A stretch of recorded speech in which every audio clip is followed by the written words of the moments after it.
Hi అండి అందరికీ. ఈరోజు మనం అవకాడో టోస్ట్ ఎలా చేసుకోవాలో చూద్దాము. అవకాడో టోస్ట్ ఇంట్లోనే చాలా రుచిగా చేసుకోవచ్చండి. పిల్లలు పెద్దలు చాలా ఇష్టంగా తింటారు. అలాగే హెల్త్కి కూడా చాలా మంచిది.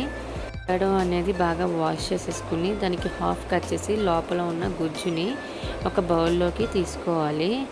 ఆ బౌల్లోకి తీసుకుని అది కొంచెం మెత్తగా అయి ఉంటే చాలా ఈజీగా వస్తుందండి. ఫ్రిడ్జ్లో తీసుకుని బయట పెట్టుకున్న ఫ్రెష్ చేసుకుంటే చాలా టేస్ట్ ఉంటుంది. బాగా స్మాష్ చేసుకోవాలి. స్పూన్తో కానీ ఫోక్తో కానీ యూజ్ చేసి బాగా స్మాష్ చేసుకోండి.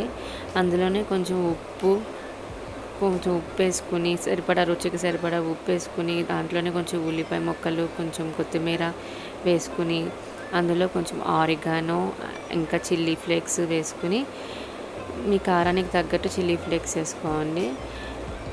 బాగా కలుపుకొని పక్కన పెట్టుకుని ఉంచుకోండి. ముందుగానే బ్రెడ్ అనేది బటర్తో సైడ్ కాల్చుకోండి. కాల్చుకున్న సైడ్ ఈ అవకాడో పేస్ట్ అనేది అప్లై చేయండి. దానిపైన టమాటా స్లైసెస్ పెట్టుకుని టమాటా స్లైసెస్ పైన ఈ చీజ్ స్లైస్ అనేది పెట్టుకోండి. పాన్ పైన బటర్ వేసుకుని అలాగే 2 సైడ్స్ కూడా సిమ్లో పెట్టి కాల్చుకోండి. సిమ్లో పెట్టినందువలన చీజ్ అనేది బాగా మెల్ట్ అయ్యి చాలా రుచిగా ఉంటుంది. పిల్లలు చాలా ఇష్టపడతారు. ఇలాగనే మళ్ళీ రిపీట్ చేయండి. అంతేనండి, అవకాడో టోస్ట్ అనేది చాలా ఈజీగా రుచిగా ఈవినింగ్ స్నాక్ కింద పిల్లలకి పెట్టండి.